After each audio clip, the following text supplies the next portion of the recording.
বুঝিস রে তোরা, মাকে তোরা বুঝিস না। প্রতিমার ঘরে প্রতিমা বিরাজে, মাকে তোরা চিনিস না। একটা খড়মাটির মা কালী হবে, একটা খড়মাটির দুর্গা হবে, যেটা 2-4 লাখ টাকা খরচা হবে। এই মা কোনোদিন কথা বলবে না, বলবে। আর যে মা 10 মাস 10 দিন গর্ভে ধরল, সেই মা যদি দুটি খেতে না পায়, পৃথিবীতে কোনোদিন শান্তি হবে না। ছোট্ট প্রমাণটা কি, তত্ত্বটা কি না, একটা সংসারে ছেলে গেছে বাইরে কাজ করতে। ছেলে যখন বাইরে কাজ করতে গেছে, আর স্ত্রীতে, স্বামী গেছে বাইরে, স্ত্রীতে কি করছে, মোবাইল দেখছে। মোবাইল দেখতে দেখতে ঘুমিয়ে গেল। একটা ছেলে ছিল, মোবাইল দেখতে দেখতে ঘুমিয়ে গেল। একজন ঘুমোলো না। শ্রাবণ মাসের দিন, ঘন ঘন বৃষ্টি হচ্ছে, বজ্রপাত হচ্ছে, একজন ঘুমোলো না। সেটাকে গর্ভধারিণী মা। রাত 10টার সময় ছেলেটা ডিউটি করে এলো। দরজাটা যেই না খুলেছে, মা বলছে গোপাল এলি। যেই না বলেছে গোপাল এলি, ছেলেটা বলছে মা রাত 10টা বাজলো, তুমি এখনো ঘুমোনি। মা বলছে গোপাল নেই। যার ছেলে বাইরে থাকে, সেই মায়ের চোখে কি ঘুম আসে রে গোপাল? মা তুমি তো চোখে দেখতে পাও না, তুমি রাত্রিবেলায় চোখে দেখতে পাও না, তাহলে বুঝলে কি করে যে আমি এলাম? বলছি ওরে আমাকে ওটা বুঝতে হবে না, তোর পায়ের শব্দকে আমি বুঝে গেছি। মা তুমি আমার পায়ের শব্দকে বুঝলে কি করে? বলছি আমি তোর পায়ের শব্দটা কেন বুঝলাম জানি? ও তোর পায়ের শব্দটা আমার বড় চেনা শব্দ। 10 মাস 10 দিন গর্ভে থেকে থেকে আমার তল পেটে এই নাভিতে লাথি মেরেছিস রে বাবা, তাই সব ভুলে গেলে। এখন তোর এই লাথির আওয়াজ তো আমি সেই মা যদি কাঁদে, কেউ শান্তি পাবে না। এই জায়গাতে ছোট গান আছে, সবাই মিলে আমার সঙ্গে গাইবে। আমার মনেতে রহিল বেদনা, সবাই মিলে বাসনা, মনেতে রহিল বেদনা, হৃদয় করিব মনেতে রহিল বেদনা বাসনা, মনেতে রহিল বেদনা। মায়ের হাড়ে যদি মাটিতে যায় পোতা, তবু মা বলবে আমার বাছা রইলি কোথা। মায়ের হাড়ে যদি মাটিতে যায় পোতা, তবু বলবে বাছা রইলি কোথা। ওরে আমি মরে গেলে সবাই ভুলে যাবে, সবাই ভুলে আমার মা তো ভুলিতে পারে না। মনেতে লয় হইব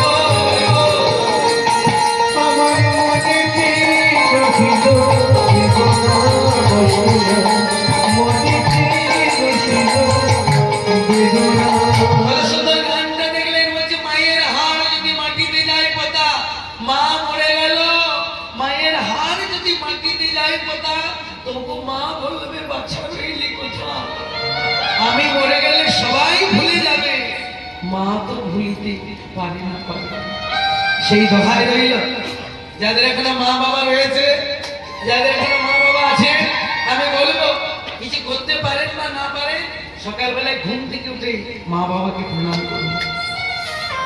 ভালো মন্দ খেতে কিছু দিতে হবে না, সকালবেলায় ঘুম থেকে উঠে বলতে হবে বাবা শরীরটা তোমার ভালো আছে, মা তুমি ভালো আছো, দুধ ঘি ছানা মাখন দিতে হয় না।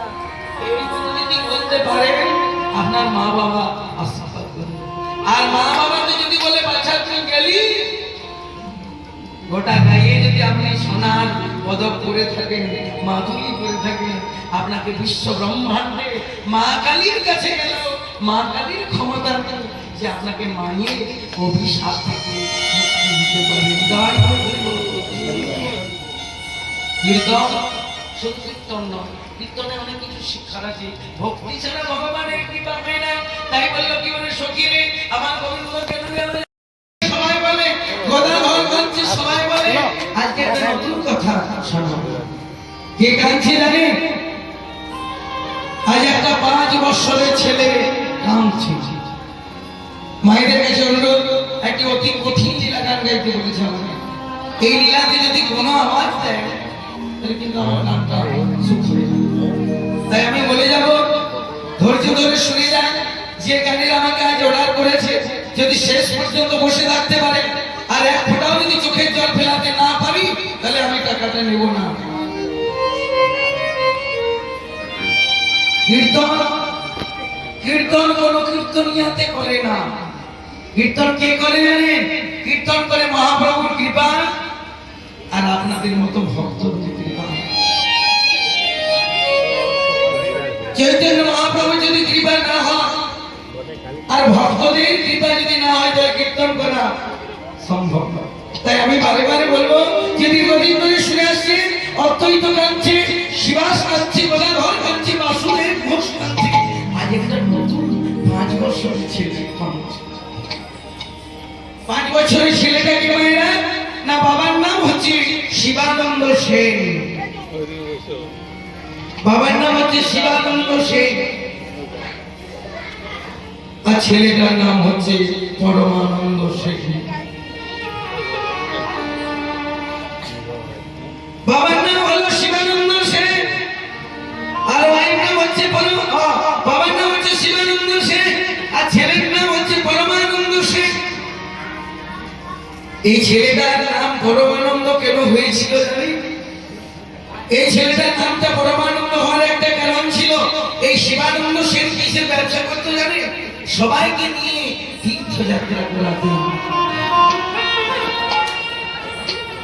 এই টুরিস্ট কোচ বাস যখন নিয়ে যায় না, তো টুরিস্ট কোচ বাস তখন ছিল না, সবাইকে নিয়ে তীর্থে তীর্থে যাত্রা করাতে নিয়ে যেতে। একদিন শিবানন্দ সেনের স্ত্রী শিবানন্দকে বলছে, স্বামী গো, তুমি তো সবাইকে নিয়ে যাও, তুমি তো সবাইকে তীর্থে তীর্থে নিয়ে যাও, তুমি আমার স্বামী, আমি তোমার স্ত্রী, আমি তোমার কাছে কিছু চাইবো না, তুমি একবার দয়া করে এখন কোথায় যাচ্ছ? না, এখন যাচ্ছি পুরী ধামে, আমাকে একবার নিয়ে যাবে।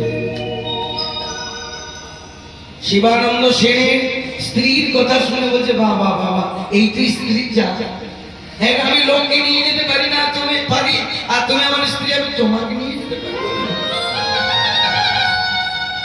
চলো, তুমি আমার সঙ্গে পুরী ধাম চলো। পুরী ধামে নিয়ে গেল শিবানন্দ সেনের স্ত্রী। ওই পুরী ধামে জগন্নাথের কাছে গিয়ে বলে, হে জগন্নাথ, হে জগন্নাথ, আমি তোমার কাছে কিছু চাইব না, আমি টাকা চাইব না, ধন চাইব না, দৌলত চাইব না, কিছু চাইব না। যদি দিতে হয় কি দেবে জানো? আমাকে একটা মা বলা সন্তান দিও। যদি তোমার কাছে মানত করে সন্তান হন, আমি তোমার নামে তার নাম রাখবো। ঘরে যে এলো মায়েরা শিবানন্দ সেনের স্ত্রী, 1 বছর না যেতে যেতে তার কোল আলো করে একটা সন্তান হলো, ফুটফুটে একটা ছেলে হলো। বাবা শিবানন্দ সেন ছেলেটার নাম রাখলেন পরমানন্দ সেন। আর মা কি নাম রাখলো জানেন? মা ছেলেটার নাম দিলেন, যেহেতু পুরী ধামে মানত করে সন্তান হয়েছে, এর কি নাম রাখবো জানো? এর নাম হচ্ছে পুরী দাস। কি বললেন? পুরী দাস। যেমন বৃন্দাবনে মানত করে যদি সন্তান হয়, নাম কি রাখে? বৃন্দাবন। কাশী ধামে যদি মানত করে মায়েরা সন্তান জন্ম নেয়, তার নাম রাখে কাশীনাথ। তাই যেহেতু পুরী ধামে মানত করলো, নাম রাখলো পুরী দাস। কি বর চেয়েছিল? না, জগন্নাথের কাছে বলেছিল, হে জগন্নাথ, আমাকে একটা কৃষ্ণ ভক্তি সন্তান। 1 নয় 2 নয় করে করে ছেলেটার 5 বছর বয়স হলো মায়েরা। ওই পরমানন্দ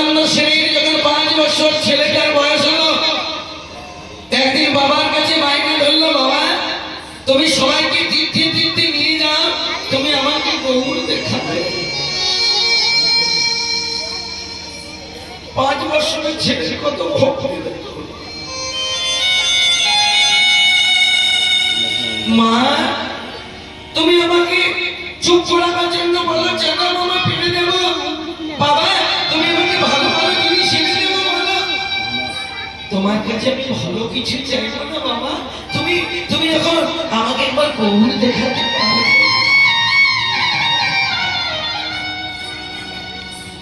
ছেলের মতি রেতি দেখে বাবা স্তম্ভিত হয়ে গেল।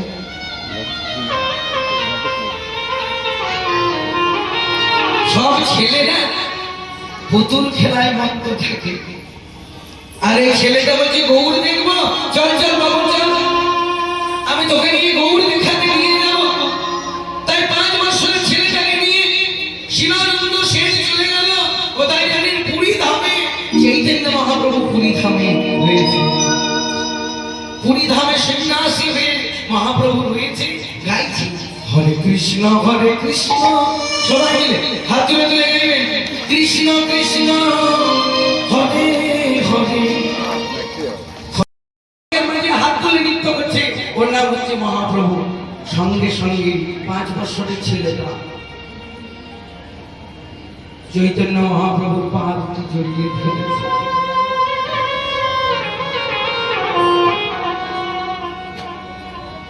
যেই নামাইনা চৈতন্য মহাপ্রভুর পা দুটি জড়িয়ে ধরেছে, চৈতন্য মহাপ্রভু সেই ছোট্ট ছেলেটার হাত দুটি তুলে নিয়ে অমনি বলে উঠল কৃষ্ণ বলো,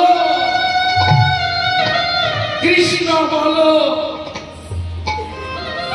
যেই না বলেছে কৃষ্ণ বলো, যে ছেলেটা আসবার সময় এত গল্প বলছিল বাবার সঙ্গে, সেই ছেলেটা যেন বোবা হয়ে গেল, চুপ হয়ে গেল। মহাপ্রভু বলছে কৃষ্ণ বল, ছেলেটা বোবা হয়ে গেল, কথা বলতে পারছে না। বাবা রেগে গেল, আরে আসবার সময় বলছি গৌর দেখবো গৌর দেখবো, আর স্বয়ং মহাপ্রভু বলছে কৃষ্ণ বলো, আর তোর মুখে রান্না যাচ্ছে। ছেলেটা যেদিকে ঘুরছে সেই দিকে মনে হচ্ছে।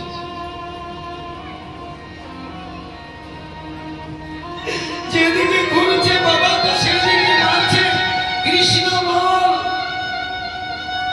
ছেলেটা বুক ফেটে গেল মায়েরা, কিন্তু মুখ ফাটলো না। যে না যে পাশে ঘরে সেই পাশে মারে। তখন অমনি সঙ্গে ছিল স্বরূপ রায় রামানন্দ। রায় রামানন্দ বলল এবার শিবানন্দ তুমি ছেলের বাবা হতে পারো, কিন্তু ছেলের মনের খবর জানো না গো। নিতাই গৌর হরিবল হরিবল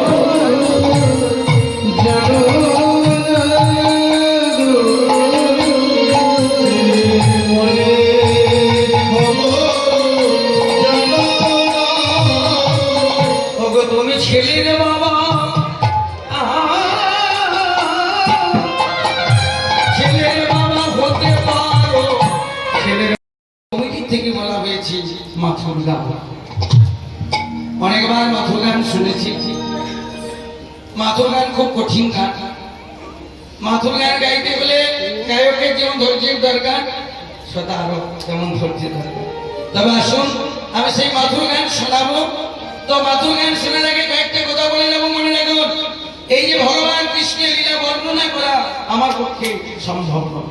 কেন সম্ভব নয়? না সমুদ্রের জল যদি কলসিতে ভরি, সাগরের বালি যদি গলিবারে পারি, যদি বা মরিচি চূর্ণ পরিমাণ করি, তত্রাচ কৃষ্ণ গুণ বর্ণিতে না পারি। এর মানেটা কি? এর মানেটা হচ্ছে সমুদ্রের জল যদি কলসিতে ভরি, সমুদ্রের জল কখনো শেষ করা যায় না, বরং কলসিতে ভরে শেষ করে দেব। সাগরের বালি গোনা সম্ভব নয়, কিন্তু তবু বললো গুণে শেষ করে দেব। মরিচি চিহ্ন পরিমাণ করি, একটা মরিচিকে যদি গুঁড়ো করা হয় কতগুলো টুকরো হলো বলা যাবে? যাবে না। তত্রাচ কৃষ্ণ গুণ বর্ণিতে না পারে। শাস্ত্র সিদ্ধান্ত বললেন, শাস্ত্র সিদ্ধান্ত বললেন অলৌকিক কৃষ্ণ লীলা, অলৌকিক কৃষ্ণ লীলা দিব্য শক্তি যার, তর্কের গোচর নহি চরিত্র লীলা যার। এই প্রেম সোজা জাগে। এখন একটি মালা দিয়ে পয়সা দিচ্ছে, পরে আমি বলে যাচ্ছি আর মাঝে আমাকে পয়সা দিয়ে ডিস্টার্ব করবার দরকার নেই। একজন এসেছে মালা দিতে দিয়ে না, পরে বলে আর মাঝে পয়সা দেওয়ার দরকার নেই, গানের শেষে সবাই পয়সা দেবে। তার কারণ যে গানটা শুরু করেছি অতি প্রেমের গান, একটুকু যদি বিচ্ছেদ হয়ে যায় গান করা সম্ভব নয়।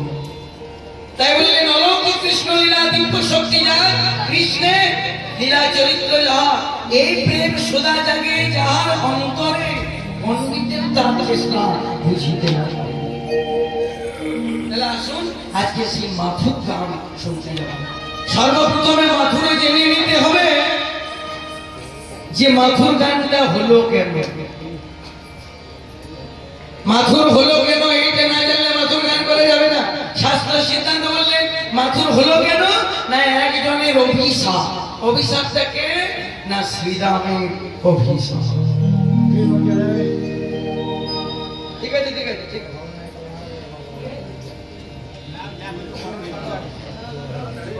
তাড়াতাড়ি করো তাড়াতাড়ি করো। এই মালা আপনি পড়ালেন ভালো করে, সব মালা পরে কিন্তু এই মালা আমি করি না। কারণ কি জানেন, এখন ফুলের মালা হৃদয় চৈতন্য হৃদয় চৈতন্য। মায়েরা তাহলে এই যে মাথুর গান শুনতে বসেছেন, মাথুরটা হলো কেন, কে অভিশাপ দিল? শ্রীরামের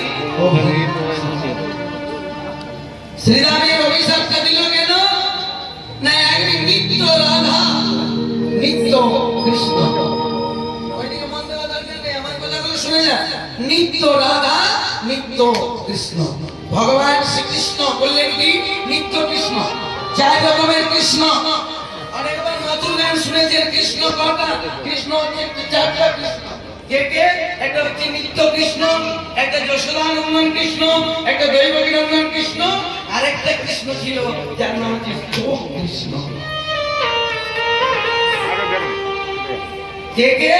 একটা হচ্ছে নিত্য কৃষ্ণ, একটা হচ্ছে যশোদানন্দন কৃষ্ণ, একটা হচ্ছে দৈবকী নন্দন কৃষ্ণ, আর একটা হচ্ছে কৃষ্ণ।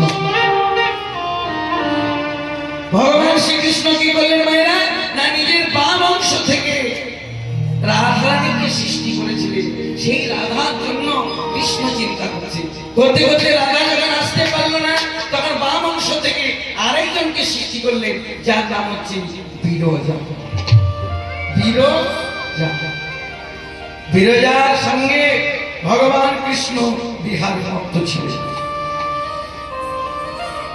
যেই না বিরজার সঙ্গে বিহারে ভক্ত ছিলেন ভগবান শ্রীকৃষ্ণ, সেই সময় কি হলো জানেন না, দেবর্ষি নারদ মনে মনে চিন্তা করলেন একবার গোলকপতি গোলকনাথ ভগবানের দর্শন করে। ভগবান শ্রীকৃষ্ণ যখন বিরজার সঙ্গে ভক্ত ছিলেন বাবা, দরজায় দাঁড়িয়ে রাখলেন শ্রীরামকে। শ্রীরাম, আমার আজ্ঞা ছাড়া কাউকে দরজায় ঢুকতে দেবে না।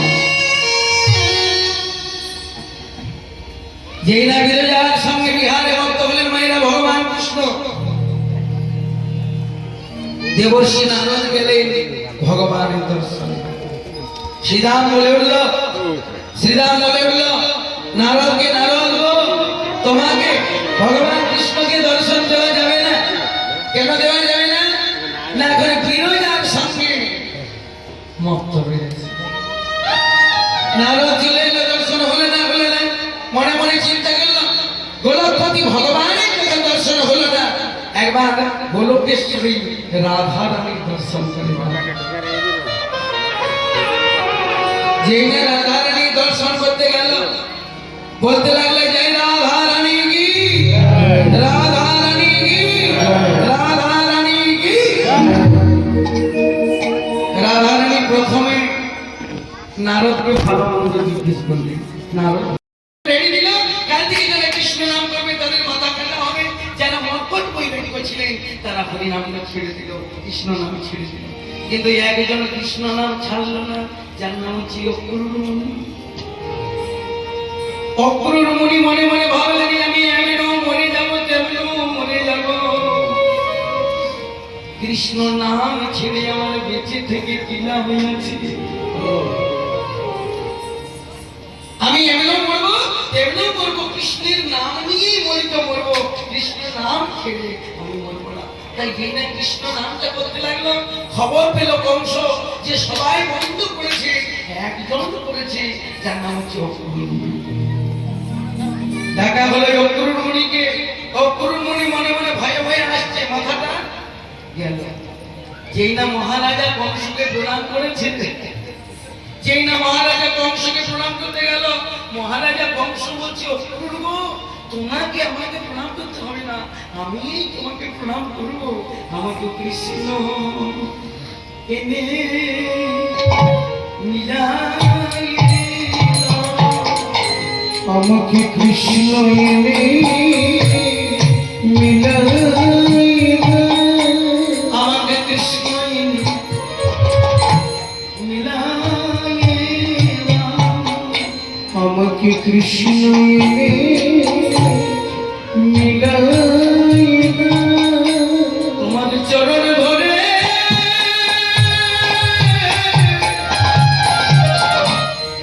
তোমার চরণ ধরে আমি মিনতি করি, আমাকে কৃষ্ণ এনে মিলাই, তোমার চরণ ধরে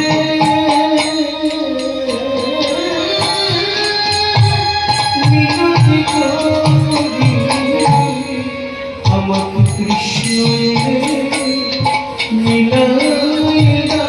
তাহলে মেয়েরা ভয়টা গেল, কেটে মনে মনে ভাবলো মাথাটা কেটে গেল, কিন্তু পরন্ত পাই হইল। অক্রুর মুনি বলছে, ওগো আমি কৃষ্ণ আমাকে একটা রথ দাও। তাই অক্রুর মুনি রথ নিয়ে গেল বৃন্দাবনে। যেই না রথ নিয়ে চলে যাচ্ছে, ভগবান শ্রীকৃষ্ণকে সমাচার দিল, মা বাবাকে বলল, সবাই মিলে সমাচার দিল, কৃষ্ণ বলরাম সাজল। কৃষ্ণ বলরাম মথুরায় যাবার জন্য সাজল, রথে যাবে। যে রাস্তা দিয়ে রথে যাবে সেই রাস্তায় সে আছে রাধা। ললিতা প্রথমে খবর পেল, মায়েরা ললিতা বলম বলম বলম ভাতৃ বলম বলম, আর দীপম দীপম দীপম চন্দ্র দীপম দীপম, আর কি বললে? দীপম দীপম দীপম চন্দ্র দীপম দীপম, আর বলম বলম বলম ভাতৃ বলম বলম, আর রসম রসম রসম ইক্ষু রসম রসম। তার মানেটা কি না, আখের উপরে কোনো রস নেই। আখ খেয়েছে, একটা প্রথমে খেতে খুব কষ্ট, কিন্তু যদি একবার দাঁত দিয়ে ভেঙেছে, ভাঙার পরে যত চিবোবে তত রস বেশি করে পাবে। এই কথাটা কে বলছে? রামচন্দ্র। কাকে বলছে? লক্ষ্মণকে। আর বলম বলম বলম ভাতৃ বলম বলম, যার ভাই নাই তার কিছু না। আর দীপম দীপম দীপম চন্দ্র দীপম দীপম, চাঁদের মতো প্রদীপ নাই, একটা চাঁদে বিশ্ব ব্রহ্মাণ্ডকে আলো করে দেয়।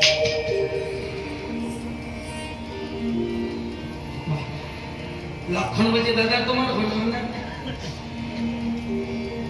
দাদা তোমার হলো না। বলছি কেন? না রসম রসম রসম, তুমি বললে একটু রসম রসম, আমি বলছি হলো না। বলে তার মানে না, শোনো, রসম রসম রসম জিহ্বা রসম রসম, জিহ্বার মতো আর কোথাও রস নাই আছে। সবসময় মুখে জল আসবে না, তার মধ্যে যদি তেঁতুল দেখি, তেঁতুল যদি কেউ খায় 5 আর 2, তেঁতুলটা দেখলে মুখে আপনার থেকে জল চলে যায়। তাহলে রসম রসম রসম ইক্ষু রসম রসম। আর দাদা তুমি বললে বলম বলম বলম ভাতৃ বলম বলম, আমি বলছি বলম বলম বলম বাহু বলম বলম। এই যে আমার দাদা আছে, আমার সঙ্গে ঝামেলা করলে দাদা আসবে, দাদা আসবে তবে তো ঝামেলা করবো। আর যদি আমার শরীরে ক্ষমতা থাকে, যাকে আসবে তাকে ধরে দিব ফেলে। তাহলে বলম বলম বলম বাহু বলম বলম, রসম রসম রসম ইক্ষু রসম রসম, আর দাদা জিহ্বা রসম রসম। আর দাদা তুমি বললে দীপম দীপম দীপম চন্দ্র দীপম দীপম, আমি বলছি দীপম দীপম দীপম নেত্র দীপম দীপম। যা চোখ দুটোই না, তাদের চাঁদের আলো আর সূর্যের আলো দেখি আছে। সীতা দেবী কি বলল? সীতা দেবী বলছে, তোমাদের 2 ভাইয়ের কারো হইল না। আরে বাবা, আমাদের 2 ভাইয়ের কারো হইল না। বলছে না, তোমাদের কেন হলো না? তুমি বললে দীপক দীপক দীপক, চন্দ্র দীপক দীপক, ভাই লক্ষণ বলছে দীপক দীপক দীপক, নেত্র দীপক দীপক, আর আমি বলছি দীপক দীপক দীপক, জ্ঞান দীপক দীপক। যার জ্ঞান প্রদীপটি জ্বলে ওঠেনি বাবা, যার জ্ঞান প্রদীপটা জ্বলেনি, তার এই চাঁদের আলো আর সূর্যের আলো কোথাও কিছু হবে। আর তোমরা দু ভাই বললে রসম রসম রসম, ইক্ষু রসম রসম, আর বললে জিহ্বা রসম রসম। আমি বলছি রসম রসম রসম, ভক্তি রসম রসম। ভক্তির উপরে আর কোনো রস নাই। তোমরা বললে বাহু বলম বলম, আর একজন বলছে ভাতৃ বলম বলম, আর আমি বলছি বলম বলম বলম, দৈব বলম বলম। সময় বহিয়া যায়, কথাটা শুনে রাখবেন, সময় বহিয়া যায় নদীর স্রোতের প্রায়, আপনারে বলে ভিক সন্ধি, বাজিছে সোনার ঘড়ি টিক টিক।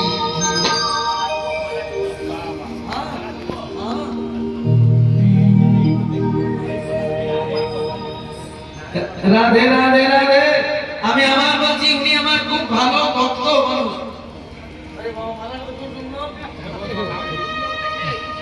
নিতাই গৌর হরি বল হরি বল।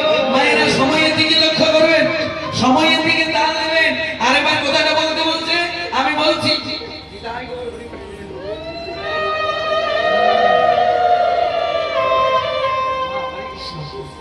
অতি সুন্দর মা। সময় বইয়া যায়, আরেকবার বলছি, সময় বইয়া যায় নদীর স্রোতের প্রায়, আপনারে বলে ভিক শত ভিক, বাজিছে সোনার ঘড়ি